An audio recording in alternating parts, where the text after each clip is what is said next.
Baghdad का शहर, जहां सुबह होते ही सूरज की किरणें सोने की तरह चमकती थीं, जहां हर गली में दौलत की खुशबू थी, जहां हर बाजार में शोर था और हर शोर में एक अजीब सी बेचैनी छुपी हुई थी।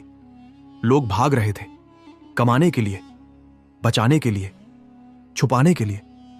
किसी को वक़्त नहीं था, किसी के पास ठहराव नहीं था। लेकिन उसी शहर में एक ऐसा इंसान भी था जो कहीं नहीं जा रहा था।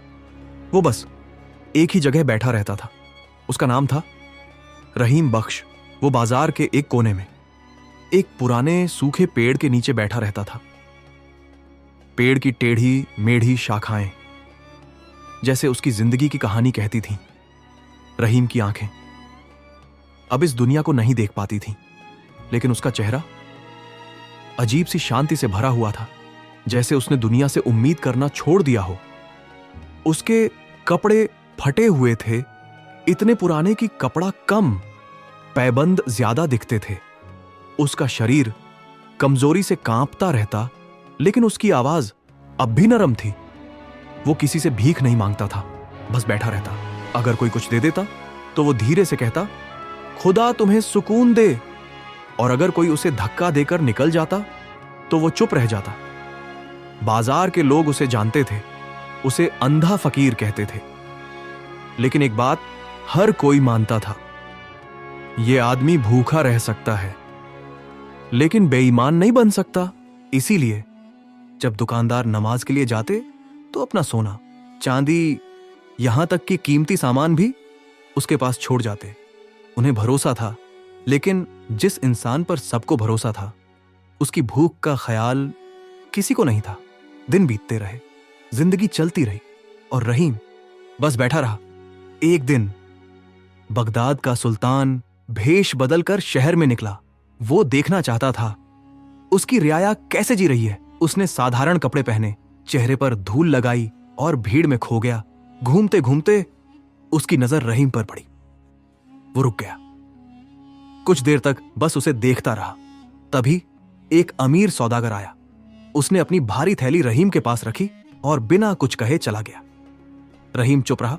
काफी देर बाद सौदागर वापस आया, थैली उठाई और बिना धन्यवाद दिए चला गया। रहीम फिर भी चुप रहा।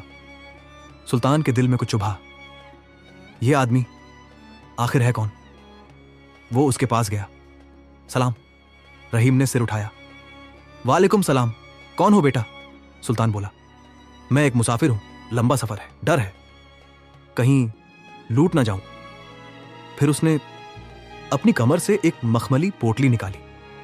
उस पोटली में राज्य के सबसे कीमती हीरे थे, लेकिन उसने झूठ कहा, इसमें कुछ खास नहीं, बस कुछ पत्थर हैं। रहीम हल्का सा मुस्कुराया। अगर पत्थर हैं तो अपने पास क्यों नहीं रखते? सुल्तान बोला। तुम पर भरोसा है। कुछ पल खामोशी रही। हवा धीरे धीरे चल रही थी। फिर रहीम ने कहा, ठीक है, जब तक मेरी सांस चलेगी तुम्हारी अमानत मेरे पास सुरक्षित रहेगी। और उसी पल एक वादा जन्म ले चुका था। दिन बीतते गए, हफ्ते महीनों में बदल गए, लेकिन वो मुसाफिर वापस नहीं आया। रहीम ने उस पोटली को अपनी कमर से कसकर बांध लिया। अब वो सिर्फ एक फकीर नहीं था, वो एक वादा बन चुका था। 1 साल बीता, फिर दूसरा, फिर तीसरा। बगदाद पर अकाल टूट पड़ा। बारिश बंद हो गई, खेत सूख गए, अनाज खत्म। लोगों के घरों में चूल्हे ठंडे पड़ गए। जो कल तक अमीर थे, आज वो भी डरने लगे, और जो गरीब थे, उनके पास अब कुछ भी नहीं बचा। रहीम अब खुद भी टूटने लगा। कई दिन उसे खाना नहीं मिलता। उसका शरीर सूख चुका था, आवाज कमजोर हो गई थी। सर्द हवा, अंधेरा, खाली पेट। रहीम का हाथ धीरे धीरे उस पोटली तक पहुंचा। उसने उसे छुआ। मन बोला, खोल ले, देख ले, शायद तेरी जान बच जाए। उसकी उंगलियां गांठ तक पहुंच गईं। बस एक पल, लेकिन तभी एक आवाज उसके अंदर गूंजी, इसे खोलना मत। रहीम कांप गया। उसने झटके से हाथ पीछे खींच लिया। आंखों से आंसू बह निकले।